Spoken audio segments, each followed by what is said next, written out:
Well, good afternoon, everybody. Joining me today are Baltimore County Executive Johnny Olszewski, Baltimore County Police Chief Melissa Hyatt, Colonel Jerry Jones, the Superintendent of the Maryland State Police, and Marshall Weston, the President and CEO of the Restaurant Association of Maryland. Last week, I led a productive call with all the county leaders from all 24 jurisdictions, and another one with all of our municipal leaders. And we continue to expand our outreach and communication with local officials across the state. Earlier today, I joined, just before coming down here, joined another teleconference with members of the White House Coronavirus Task Force to discuss progress on Operation Warp Speed and vaccine development and distribution. They were all frank conversations about the challenges we face as the new surge of COVID-19 continues to rage across the country. Unfortunately, or fortunately, Maryland is still much better prepared than most states to withstand this surge, particularly when it comes to testing. On Saturday, we reported a new daily high of 51,510 tests completed. The cornerstone of our testing strategy has been and continues to be our lab genomics test from South Korea. We've used 394,545 of the lab genomics tests, including another 16,530 since Friday. We have more than 230 testing sites available across the state, and our COVID-19 testing task force continues to expand operating hours and add staff at community-based sites to respond to the rapidly increasing demand. This exponential increase in our testing capability has made it clear that there is widespread community transmission in every corner of our state. Maryland has now had 19 straight days with more than 1,000 new cases of the virus, including another 1,658 new cases in just the past 24 hours. There were over 142,000 new cases across the U.S. yesterday, the 20th straight day that new cases have topped the 100,000 mark. Today, Maryland's 7-day positivity rate is 6.88%. Our COVID hospitalizations have increased by 80% over the past 2 weeks. As of today, 1,276 COVID patients are currently hospitalized in Maryland. 289 patients are currently in ICU, which is the highest level since June 15th. Even with the additional 6,000 beds that we provided for in our hospital surge plan, we have hospitals in Western Maryland which are already at their capacity limit, and 29 hospitals in Maryland that are at more than 90% of their capacity. Maryland is in the red zone for the number of cases per 100,000, and our average case rate has risen to 38.3, which is nearly a 36% increase in just the last week. U.S. hospitalizations set a record for the 13th straight day at more than 83,000, and the virus has now taken the lives of 4,293 Marylanders and over 256,000 Americans. To address the rapidly rising cases and hospitalizations, we have taken additional new actions to keep our hospitals from overflowing and to stop more Marylanders from dying. With contact tracing data showing a large uptick in new cases among Marylanders who have recently been exposed while dining out or shopping, capacity for bars and restaurants, retail businesses, and other establishments and facilities was rolled back to stage 2, which means 50% capacity. And based on reports that compliance with public health protocols drops dramatically later in the evening, all establishments statewide where food and/or alcohol is served are required to close by 10 o'clock p.m., with the exception of takeout and delivery of food and beverages. Because our contract tracing data continue to show that gatherings are a big cause of the spread, a public health advisory was issued to discourage any indoor gatherings of 25 people or more, and an expanded travel advisory strongly advising Marylanders against any non-essential out-of-state travel to states with high positivity rates. Fortunately, many people are following that advice. A survey by AAA found that nearly 90% of Marylanders are not planning to travel for the Thanksgiving holiday. Limitations have been reinstated regarding visitation of hospitals and nursing homes. Maryland's statewide masking order remains in effect, which requires the wearing of masks or face coverings at any public indoor facility, including retail establishments, fitness centers, grocery stores, pharmacies, personal services establishments, in the public spaces of all public facilities and private businesses across the state, as well as when using public transportation. Masks are also required at all outdoor public areas whenever it is not possible to maintain physical distancing. All of these important actions are critically important to slow the spread of the virus and to fight this COVID surge. However, these important safety measures and public health orders are only effective if they are being followed and enforced. The vast majority of Marylanders and our small businesses in the state are doing the right thing and are going above and beyond to keep safe and to help us fight the virus. But as COVID fatigue has set in, some individuals and businesses have unfortunately started to become more lax at the very worst part of the pandemic. Recently, Anne Arundel County Police made multiple arrests in a horrific case at the Cold Stone Creamery in Edgewater, where patrons refusing to wear masks brutally assaulted 2 store employees. They will be prosecuted to the fullest extent of the law. I know that there is growing frustration that we're still fighting this virus, and many people are struggling emotionally and financially. And this is causing a great deal of stress for nearly everyone. But following the public health directives is the only way that we will be able to stop this virus, to keep Maryland open for business, to keep our hospitals from overflowing, which is why it is absolutely critical that they must be followed. Businesses and individuals who blatantly violate the public health orders and refuse to follow state law are not only willfully endangering themselves, but their family, friends, and neighbors as well. The Wednesday before Thanksgiving is often a night where kids come home from college. They go out to bars to drink and socialize before then celebrating the holiday, sometimes with older family members. I cannot stress enough how reckless that behavior would be this year. 57% of all the complaints that have been registered across the state have been about compliance issues at restaurants, bars, and retail businesses.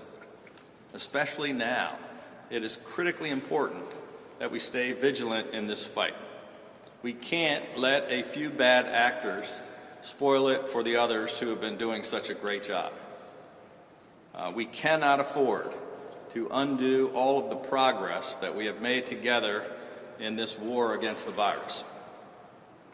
This morning I participated in the 17th annual Maryland Remembers ceremony, which pays tribute to those Marylanders who tragically lost their lives at the hands of a drunk or drugged driver.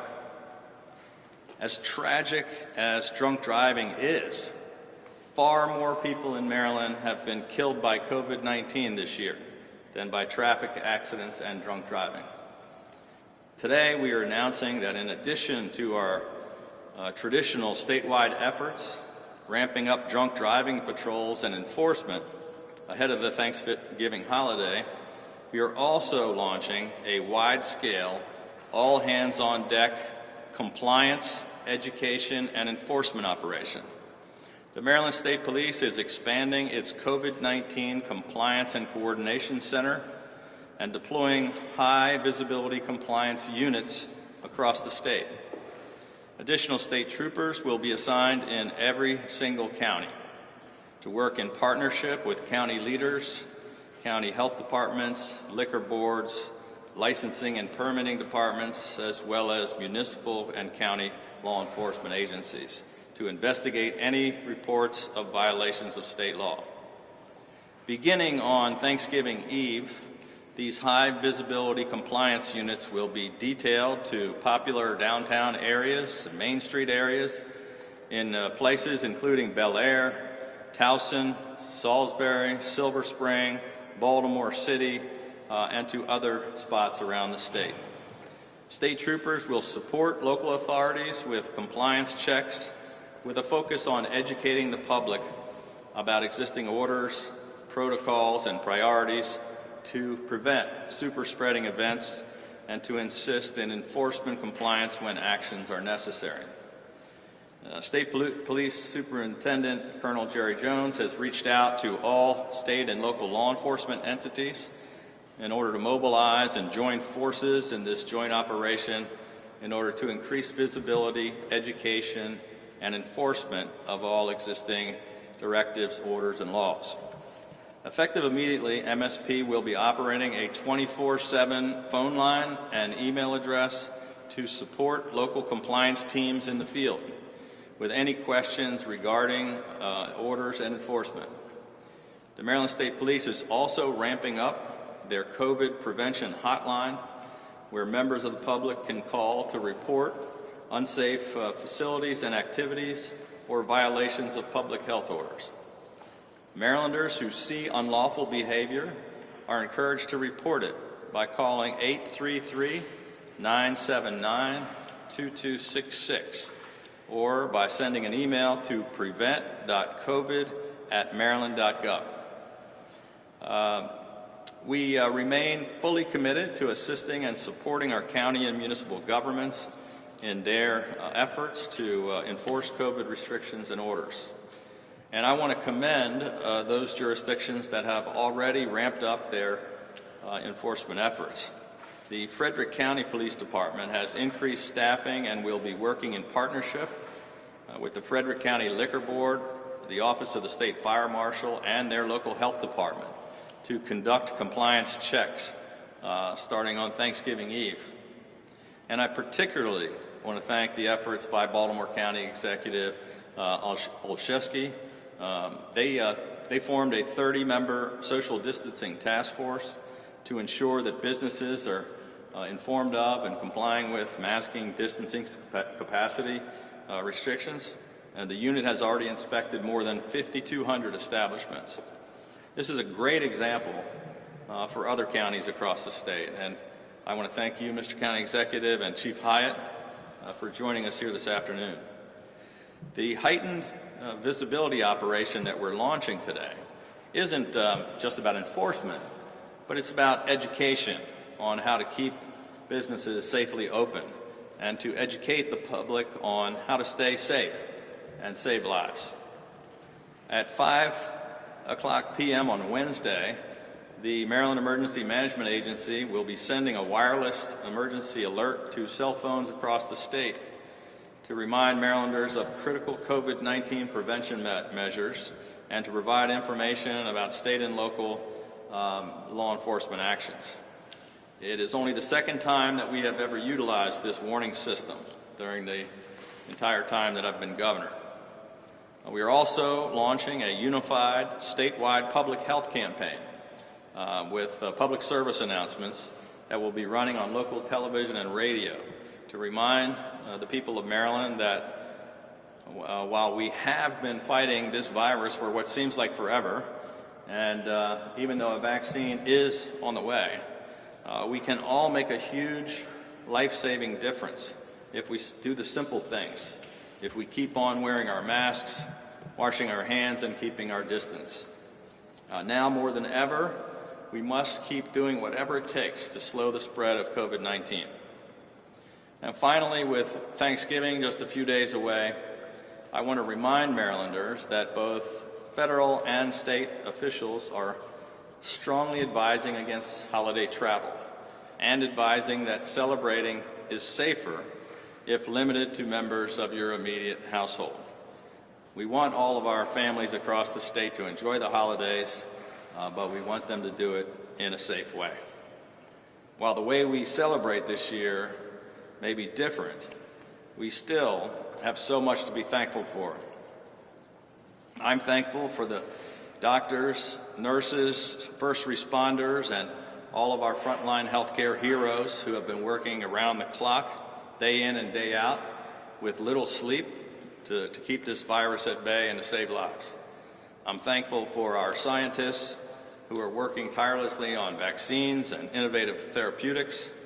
And most of all, I'm thankful for the continued strength and resilience of the people of our great state, the thousands of Marylanders who have made sacrifices to keep each other safe, who are donating food to local food banks, checking on their neighbors, supporting their favorite local restaurants by ordering takeout and delivery, and by supporting each other during this difficult time. Thank you for standing together in this fight and for staying Maryland strong. Now at this time, I'm going to turn it over to the county executive to discuss the social distancing task force and his increased education and enforcement efforts in Baltimore County.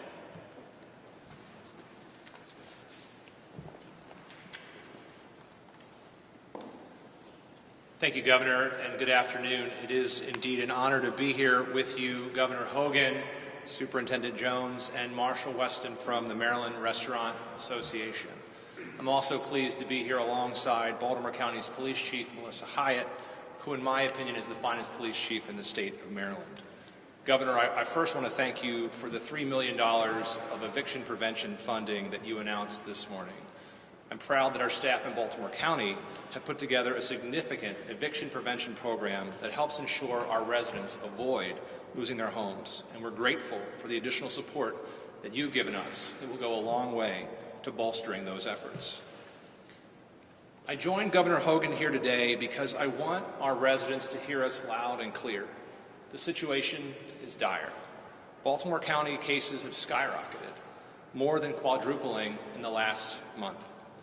For the past 19 days in a row, we've recorded record cases every single day. We now have more COVID hospitalizations than we have at any point during the pandemic. Over the past month, our positivity rate has increased by more than 185%. But Baltimore County's problems are not unique to our jurisdiction. We see the same disturbing trends across the state, from Western Maryland to the Eastern Shore and everywhere in between. The science tells us that we face a double whammy. Not only are we spending more time indoors, but we're also more likely to catch the virus there. That means that now more than ever, the governor is right. We have to take this virus seriously. I know that many of our residents have. They've hunkered down, they've avoided large gatherings, they've worn their masks. To those individuals, I say thank you. And please continue staying vigilant. Keep doing the things to keep yourselves safe, to keep your loved ones safe, to keep perfect strangers safe. Especially as we enter this holiday season, these brave actions are needed now more than ever. To those residents who have been skeptical, who have ignored health and safety guidance, who don't think this is worth taking seriously, I ask you to please hear us. Exactly 1 week ago, Baltimore County and the state of Maryland lost Lisa Marie Albee to this terrible virus. She's not our latest statistic. She was Spencer's wife and Kellen's mother. She was 49 years old. Lisa was a Virginia Tech graduate, a vice president at Whiting-Turner, and a pillar of her community, serving as den leader for Kellen's Cub Scout Pack and active on many boards and professional organizations, including her work with the Fort Meade Alliance to help military families through the establishment of the Fort's Resiliency Center. After fighting and beating breast cancer over the last year, she succumbed quickly to a deadly combination of pneumonia and COVID. This weekend, I had the occasion to speak with some of the people who knew her best and who loved her most deeply. The void she leaves behind, just like the void everyone we've lost leaves behind, has been immense. To those who have chosen not to take this virus seriously, put yourself in Spencer's shoes, in Kellen's shoes. Would you step in and do the right thing for your loved ones if their lives were on the line? Because their lives are on the line. Beating this virus requires us all to do our part. In Baltimore County, we have built a robust enforcement infrastructure to ensure that orders, whether state or local, are fully enforced. To date, our social distancing task force, under the leadership of Fire Director Marcus Johnson, has now conducted more than 7,000 inspections over the course of this pandemic, some of them in response to complaints, others proactive. They found more than 300 violations, and there have been 23 hearings before our liquor board to date, with another 7 still scheduled. While we do spend a lot of time doing education and outreach, including this week's partnership between the Maryland State Police and Baltimore County Police, we also cite operators who ignore the rules. We have issued fines. We have closed businesses that flout public health guidelines meant to keep people safe, and we will continue doing just that. We will continue to use the full authority granted to us by Governor Hogan's executive orders and to us by our county charter to protect our residents. And in recent weeks, we ramped up our efforts, hiring even more staff and extending our hours of operation. These rules are in place to save lives.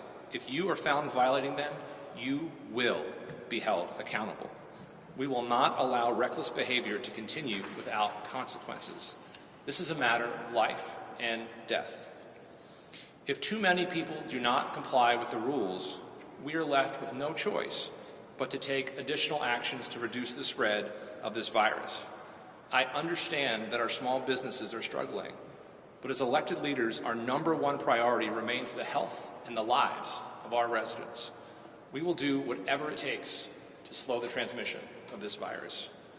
At the same time, as you've heard the governor say before, our federal partners have to step up. The earlier stimulus was significant, and it helped save many families and small businesses in the early months of this pandemic. But those funding streams are drying up, leaving gaping holes in the safety net our people so desperately need. Congress needs to act with urgency to support states, local governments, businesses, and communities as we continue battling this pandemic. Without it, and without Marylanders following state and local orders, we do indeed face a long, dark winter. One with rising case counts, hospitalizations, and deaths, along with a significant economic fallout and a slow, painful recovery. This, as the governor has said, is an all-hands-on-deck moment. Let's choose to band together today. This Thanksgiving, skip crowded airports and packed planes. Skip the hugs, and large family gatherings now so you can have them both for years to come. Don't gather in large groups. Visit with friends and family virtually instead of in person. And please, for the love of God, please wear your mask. The end of this pandemic is coming, and that should motivate all of us even more to save lives along the way by doing our part. Well, thank you very much, Mr. County Executive. Thank you for all that you and Chief Hyatt are doing, and thank you for joining us here today.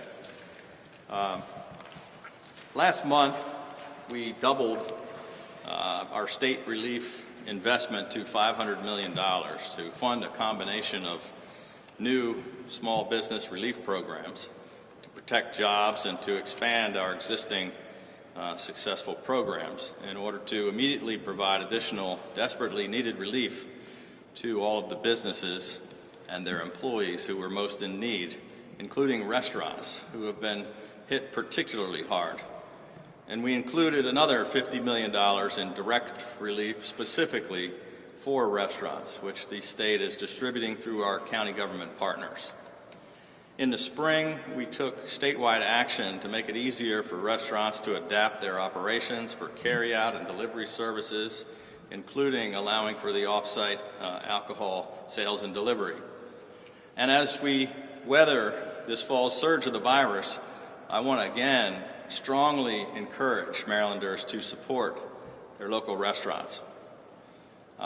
With that, I'm going to turn it over to Marshall Weston, who is the President and CEO of the Restaurant Association of Maryland. I want to thank the association for all of their efforts working in partnership with us, and thank you, Marshall, for your service on our Restaurant Advisory Group, which has been providing industry-specific guidance and input for helping us to keep our restaurants safely open and operating throughout this pandemic.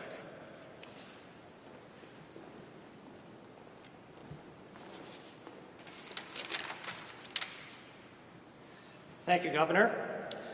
The restaurants of Maryland appreciate that you understand just how important they are to every community, and also your willingness to hear out the concerns as one of the top private sector employers in the state of Maryland. Restaurants provide an essential service and are the backbone of every community. They are dedicated to their employees by offering first jobs and careers with advancement opportunities. They're dedicated to their customers by providing exceptional dining options and service. And they're dedicated to their communities and neighborhoods by supporting local charities, youth sports teams, and local events. No neighborhood or community is complete without the restaurants that bring them all together. That is why it is so important for Marylanders to support restaurants, bars, and all small businesses during the holidays. Now more than ever, these businesses cannot be taken for granted. We need all of us to step up and buy from them over the next several weeks.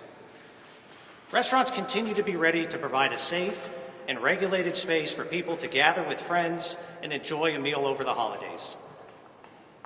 We are hopeful that everyone does their part to help reduce the spread of COVID so that restaurants, bars, and other businesses can remain open and the restrictions will be lifted soon. We must all continue to wear our mask, socially distance, wash your hands, and respect the restrictions placed upon businesses. Employees are doing their very best to ensure a safe dining experience, and with everyone working together, we will remain open and ready to serve. I know we are all missing and waiting for the day when we can welcome you back to a packed dining room, to see our favorite server or bartender without their mask on, to go to a bustling bar with friends, and attend a large and lively wedding reception without these restrictions. But until that time, we must all take personal responsibility to do what is necessary to stop the spread of COVID. Not only to keep everyone safe, but to also keep our employees working and the businesses we love in every community open for business. Thank you.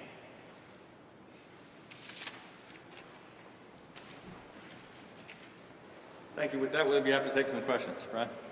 Governor, very early this morning, Executive Mark Eldridge said, time to go to phase one. You're not doing that at this point. Can you talk about why you're taking this approach as opposed to that approach? Well, he's more than welcome to take whatever approach he wants to take. I don't think they've followed us for the past 9 months, but we're taking exactly the steps that we believe are necessary at this time. Governor, if you could frame up for people where we're at right now. They compare it to the spring, but knowing what we know now, with the test numbers that you just laid out, are we in worse shape with this right now than we were back in the spring? In some ways, we are in worse shape in that the spike of the curve is higher than it was in some ways in the spring, that the rate of growth of our positivity rate, our transmission rate, our hospitalization rate. Where we're better off is that we have a much better understanding of how to deal with this virus. So we're keeping people alive, we're saving people, we're not losing as many folks, are not dying at the same rate. The therapeutics are better, we are getting closer on a vaccine, so I'm hopeful in one respect, but this is very scary stuff. I mean, this really is, at the beginning in the spring, everybody was just shocked by the novelty of it, and we were having announcements where we had 1 death and we had a dozen people that were infected, and it was big news. And now they seem numb to the fact that we lose 15, 18, 24, 25 people a day, and they don't seem to care as much. But it is a very serious problem. And we're going to keep messaging to everybody to take it seriously. And the more seriously we take it, the faster we're going to be able to get it under control. Governor Hogan, you mentioned Frederick County and that you're partnering with Baltimore County on this with the Maryland State Police. Has every county agreed to team up with the MSP for this enforcement compliance, or is it just these two counties? I know that the superintendent has reached out to every single, not only county police chief and sheriff, but all the municipal police departments as well. And it's not just police either, but their great task force is.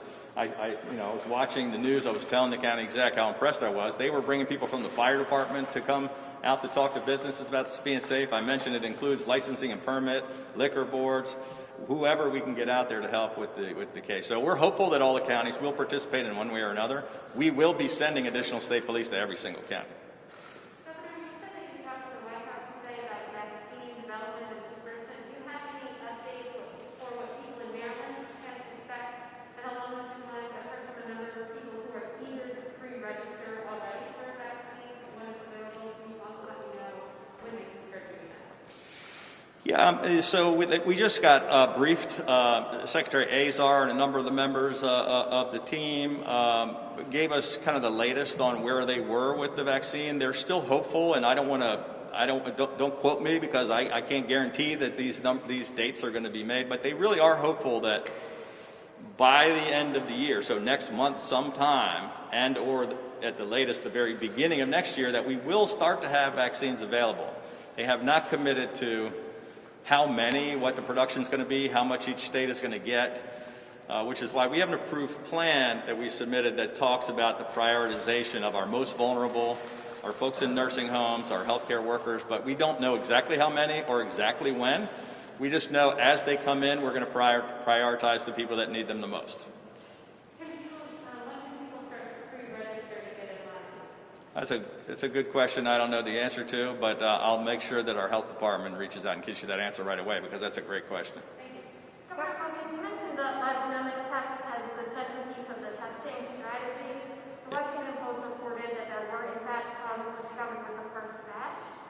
Do you think that was a fraud or an error, and might it safety more instead of making lab genomics take it? Look, the Washington Post story was basically a regurgitation of all the other stories that we've been hearing about for 6 months. There was no news in the story. We have not had a single problem with one single lab genomics test kit. We have had enormous problems with lab capacity, with acquiring reagents and testing solutions and swabs, which we had to utilize the Defense Production Act. But, originally the FDA emergency use authorization changed. The metrics were slightly different. The tests worked fine, but the FDA changed the rules, so we immediately got the company to upgrade to even faster tests that met the new FDA guidelines, and we have used them very successfully for the past 6 months, and we plan to use every single one. And we have never had a problem with one test kit that came from Korea. We've had all kinds of challenges in testing, but this was the highlight of a success story here in Maryland. You mentioned Baltimore over the weekend with the president. More things are happening now. Is there going to come a time where action needs to be taken about this ending this presidency as the electoral college moves ahead and all that sort of stuff? Well, I have confidence. Our system has worked well for a couple of hundred years. We're going to have a peaceful transition of power. Joe Biden is going to be the next president. He is the president-elect. He will be sworn in on January 20th. What happens between now and then, I believe there's going to be continuing increasing pressure on the president to make the right decision. My biggest concern, when you take away all the politics and all the spin on social media, is that we're in the middle of a deadly crisis where 260,000 Americans have died, and we're about to hit the worst peak. And the incoming administration is not even talking to or getting any information from the outgoing administration. And that is really a scary situation. On that topic, I'm sorry. Okay. Did you intend? Tom is trying to jump in front of you, but go ahead. Did you intend for this location to be symbolic, given the Twitter back and forth in front of George Washington's speech? He resigned his commission. I didn't quite hear about George Washington. The location of this press conference. Oh, yeah. Was it intentional? I thought it was something about what George Washington said on Twitter. The symbolism of George Washington was not something we thought about. But if you remember, back at the peak of the virus, we were holding our press conferences outdoors, and then we were holding them inside this room, which has a lot more air, and we can be a lot more spread out, which is why we are having one TV camera rather than 8 or 10. Which is why everybody's spread out and we have a limited number. But we just thought, now that the virus is worse, we're going to heed our own advice and help people to be socially distanced and get the air flowing. Okay, thank you. Just want to get back to Brad's point. What you just said, you appear to have a very good relationship with the Vice President of the United States, Mike Pence. Are you communicating directly to the Vice President those sentiments? Yeah, I'd rather not talk in public about it, private conversations I might have with friends. But I think the Vice President's pretty well aware of my position on the situation. I'm sure there's one last thing, but I still encounter people who say, it's my right to not wear a mask. That still goes on. Yeah. Every time I go live like that, approach me out there annually and talk about that. And that's a political thing. You talk about politics, but what do you say to those pockets of resistance? Well, it's sort of like saying I have a constitutional right to drive drunk. I have a constitutional right to not wear a seatbelt, or to yell fire in a crowded movie theater, or to not follow the speed limit. We're talking about 250,000 people dying already. More than the Korean War, the Gulf War, and the Vietnam War added together. Which part don't you understand? You wear the mask. There's no constitutional right to walk around without a mask. We did it in 1918. I don't know why we can't do it now. I just wanted to ask a quick question about the vaccines. You mentioned your call with the White House task force. Does having 3 possible vaccines complicate how the whole plan would work with some would be refrigerated and some have super cold? Yeah, it is an interesting challenge, but it's good that we have multiple competing vaccines that are all getting to the finish line. So, because not one company is going to have the capability of worldwide manufacturing at the capacity we need. So having 3 at this point, potentially, big companies that can all be knocking this out, but it is a little more complicated, and we've taken that into consideration in our planning and our discussions with our state leaders at the health department and with the federal government about some need to be at extremely cold temperatures, the others don't. So we're providing for both. We're going to have to make sure in some cases you have to get 2 vaccines. You have to keep track of all that information, so you make sure they get the right one and who's been vaccinated with which vaccine. So it's complicated, but the good news is we're going to have more vaccines available. Does Maryland have that cold storage capability? We've been being involved. We have the cold storage capability, dry ice capability, and we're doing new contracts, procurement, emergency procurements with all of those things, so that we are absolutely ready the minute that we get our vaccine kits. Thank you. All right, thank you, everybody. Thank you, Governor.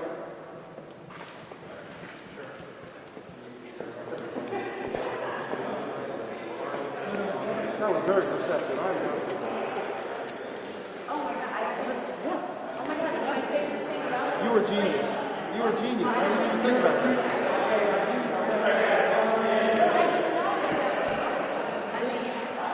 I missed you. It's in his own hand. It's in his written. You know that? I did not know. Hey,